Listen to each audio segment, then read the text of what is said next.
তো welcome to the চ্যানেলে সকলকে স্বাগতম।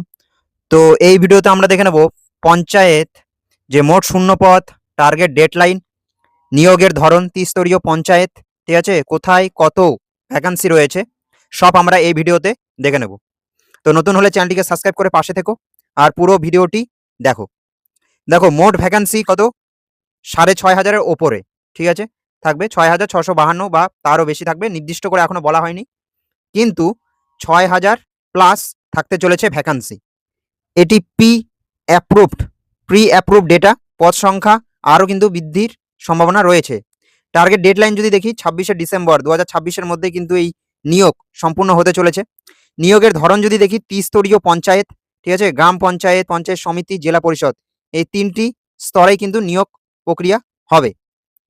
দেখো রাজ্যের পঞ্চায়েত যে মন্ত্রীর ঘোষণা অনুযায়ী কর্মী ঘাটতির পূরণের জন্য দ্রুত নিয়োগ প্রক্রিয়া শুরু হতে কিন্তু চলেছে। দেখো স্ট্র্যাটেজি রুল নাম্বার 1, জোন নয়, জেলা ভিত্তিক কিন্তু আবেদন হবে এখানে, ঠিক আছে, একক জেলার কিন্তু লড়াই। WBSSC এর মতো জোন ভিত্তিক নয়, কিন্তু আপনাকে নির্দিষ্ট একটি জেলা নির্বাচন করে আবেদন কিন্তু করতে হবে, ঠিক আছে। নেক্সট দেখো সরাসরি প্রতিযোগিতা, শূন্য পদগুলি রাজ্যব্যাপী পুল করা হয় না, আপনার জেলার শূন্য পদের ওপরে আপনার নিয়োগ নির্ভর করবে এখানে। নেক্সট দেখো সঠিক সিদ্ধান্ত, কোন জেলায় ভ্যাকান্সি বেশি এবং কোথায় প্রতিযোগিতা আপনার অনুকূলে তা জেনেই ফর্ম ফিল আপ করা বাধ্যতামূলক, মানে জেনে করলে কিন্তু আপনি অনেকটা এগিয়ে থাকবেন। তো দেখো নেক্সট সেটা হচ্ছে ভ্যাকান্সি ড্যাশবোর্ড, টায়ার 1 সর্বোচ্চ শূন্যপদ যে জেলাগুলিতে রয়েছে, এক এক করে আমরা দেখে নেব, ভালো করে দেখো। দেখো প্রথমে রয়েছে বাঁকুড়াতে কিন্তু 660টি ভ্যাকান্সি। হুগলি জেলা যদি দেখি, হুগলিতে 601টি। নেক্সট পশ্চিম মেদিনীপুর, সেটা হচ্ছে 560টি শূন্যপদ বা ভ্যাকান্সি রয়েছে। উত্তর 24 পরগনা, এখানে 516। দক্ষিণ 24 পরগনা, এখানে 516টি ভ্যাকান্সি। হাওড়া যদি দেখি, এখানে 437টি। পুরুলিয়া 397টি। দার্জিলিং 366টি। পূর্ব মেদিনীপুর 331। নেক্সট দেখো নিচে পূর্ব বর্ধমান, এখানে 299টি ভ্যাকান্সি রয়েছে। তো এই জেলাগুলিতে কি সর্বোচ্চ শূন্যপদ কিন্তু রয়েছে, ঠিক আছে। তবে প্রতিযোগিতাও কিন্তু এখানে তীব্র হবে, নিজের জেলার অবস্থান যাচাই করে নিতে হবে তোমাদের। দেখো ভ্যাকান্সি ড্যাশবোর্ড, টায়ার 2 ও 3 মাঝারি ও কম শূন্যপদযুক্ত জেলাগুলো এবার আমরা দেখে নেব। দেখো প্রথমে রয়েছে ঝাড়গ্রাম, এখানে কত, 222টি। কোচবিহার যদি দেখি, এখানে 194। দক্ষিণ দিনাজপুর, এখানে 182। মুর্শিদাবাদ 173। কালিম্পং 139। জলপাইগুড়ি, এখানে কত, 146। নেক্সট দেখো বীরভূমে 144। নদিয়া 143। মালদহ 135। আলিপুরদুয়ার 121। আর পশ্চিম বর্ধমান, এখানে রয়েছে 117। উত্তর দিনাজপুর, এখানে সবচেয়ে কম 96টি শূন্যপদ বা ভ্যাকান্সি কিন্তু রয়েছে। তো পরপর জেলাভিত্তিক শূন্য পদের যে বন্টন সেটা আমরা দেখে নিলাম। দেখো কোর্স সিলেবাস ব্রেকডাউন, 85 নম্বর লিখিত প্লাস 15 নম্বরে ইন্টারভিউ, যেখানে কি ইংরেজিতে থাকছে কত, ইংলিশে 25 নম্বর ইংলিশে থাকছে। জিকে জেনারেল নলেজ সেখানে 10 নম্বর, বাংলাতে 25 নম্বর, অঙ্কতে 25, ঠিক আছে, তার সঙ্গে প্লাস ইন্টারভিউ 15 নম্বর।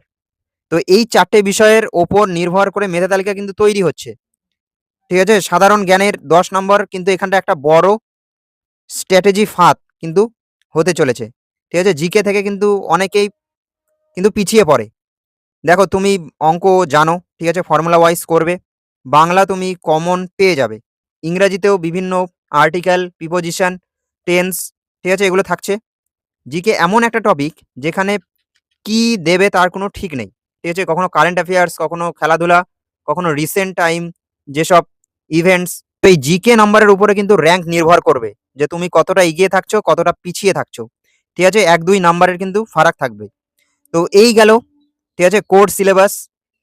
দেখো জিকে 10 নম্বরের মারাত্মক ফাঁদ, সেটা কি, দেখো উপরে আমরা দেখতে পাচ্ছি 10 নম্বর, ঠিক আছে, কিন্তু প্রকৃত সিলেবাস যদি দেখি এখানটা, অনেকে কিন্তু সিলেবাস জানবে না, ঠিক আছে? জিকে ঠিক আছে, ভারতের জিকে পড়লাম, কারেন্ট অ্যাফেয়ার্স রিসেন্ট কিছু ইন্ডিয়ান, পশ্চিমবঙ্গের বা ওয়ার্ল্ড জিকে পড়ে নিলাম, হয়ে গেল। কিন্তু না, দেখো যেহেতু এটা পঞ্চায়েতের সিলেবাস, ঠিক আছে? পঞ্চায়েতে নিয়োগ হচ্ছে, সেখানে কিন্তু পঞ্চায়েত সম্পর্কেই জিকে থাকবে।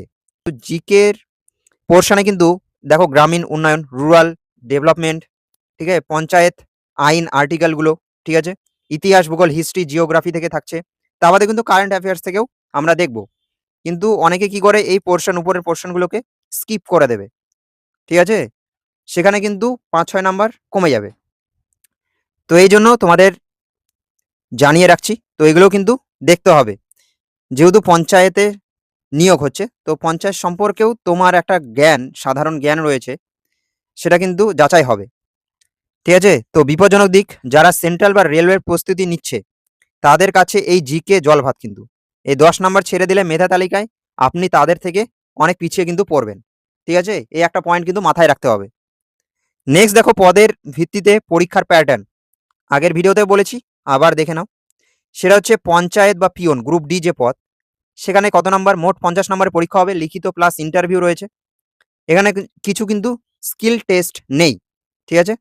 নেক্সট পদ যেটা হচ্ছে সহায়ক, ক্যাশিয়ার, নির্মাণ সহায়ক যে পদ, সেটা হবে ৮৫ নাম্বারের পরীক্ষা।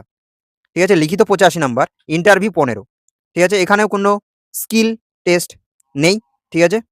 নেক্সট দেখো সেক্রেটারি, ক্লার্ক, ডেটা এন্ট্রি, এখানে লিখিত পরীক্ষা ৮৫, ইন্টারভিউ ১০-এর মধ্যে। এখানে স্কিল প্রয়োজন, সেটা হচ্ছে ৫ নম্বর রয়েছে, সেটা হচ্ছে কম্পিউটার ডিপ্লোমা, এখানটা বাধ্যতামূলক। ঠিক আছে? তোমার থাকতে হবে। এবার দেখো টেকনিক্যাল রিকোয়ারমেন্ট, ডেটা এন্ট্রি ও ক্লার্ক পদ। ঠিক আছে? এখানটা যোগ্যতা কমপক্ষে ৬ মাসের বেসিক কম্পিউটার ডিপ্লোমা সার্টিফিকেট থাকা কিন্তু বাধ্যতামূলক। যারা কম্পিউটার করনি, তারা কিন্তু এই মুহূর্তে আমি বলব সঠিক ডিসিশন, সেটা হচ্ছে কম্পিউটারে ভর্তি হয়ে যাওয়া। কারণ এই বলাবলি হচ্ছে যে পঞ্চায়েত নিয়োগ হবে, কিন্তু এটা নিতে এখনো ৭-৮ মাস দেরি রয়েছে। ঠিক আছে? মিনিমাম ধরো ৬ মাস। তো ৬ মাসের মধ্যে একটা কম্পিউটার ডিপ্লোমা তুমি যদি করে রাখো, তাহলে কিন্তু অনেকটা এগিয়ে থাকবে বাকিদের থেকে। নেক্সট দেখো বাস্তব পরীক্ষা, সেটা হচ্ছে ৫ নাম্বারের প্র্যাকটিক্যাল স্কিল টেস্ট দিতে হবে। লক্ষণীয় পদ data entry operator, account clerk, stenographer, এই পদগুলো রয়েছে, যেগুলো এই যোগ্যতা তোমার লাগছে যে কম্পিউটার ডিপ্লোমা সার্টিফিকেট তোমার থাকতে হবে। দেখো সেটা হচ্ছে যাদের ডিপ্লোমা নেই, তাদের পঞ্চায়েত কর্মী বা সহায়ক পদের জন্য লক্ষ্য স্থির করা উচিত। আর দেখো যাদের মনে হচ্ছে যে আমি কম্পিউটার জব করব না, তারা কি করতে পারে? তারা পঞ্চায়েত কর্মী, সহায়ক, এই পদগুলো রয়েছে, সেগুলোর জন্য প্রস্তুতি নিতে পারো। ঠিক আছে? দেখো সঠিক জেলা নির্বাচন অত্যন্ত গুরুত্বপূর্ণ। পদভিত্তিক সঠিক প্রস্তুতি নেওয়া, জিকে ও ম্যাথ মাস্টারি। ঠিক আছে? এখানে কিন্তু একটা শক্ত শক্তপোক্ত তোমাকে প্রস্তুতি রাখতে হবে। তো এই বিষয়গুলো, সিলেবাসগুলো মাথায় রাখতে হবে। সেজন্য এই ভিডিওটি, আশা করছি এই ভিডিওর মাধ্যমে অনেকেই ক্লিয়ার হয়েছো। ঠিক আছে? আস্তে আস্তে আরও যে বিষয়গুলো উঠে আসবে, সেগুলো নিয়ে ভিডিও আসবে। তো নতুন হলে চ্যানেলটিকে সাবস্ক্রাইব করো। তো থ্যাংক ইউ ফর ওয়াচিং। দেখা হচ্ছে নেক্সট ভিডিওতে। সকলে ভালো থেকো। Thank you.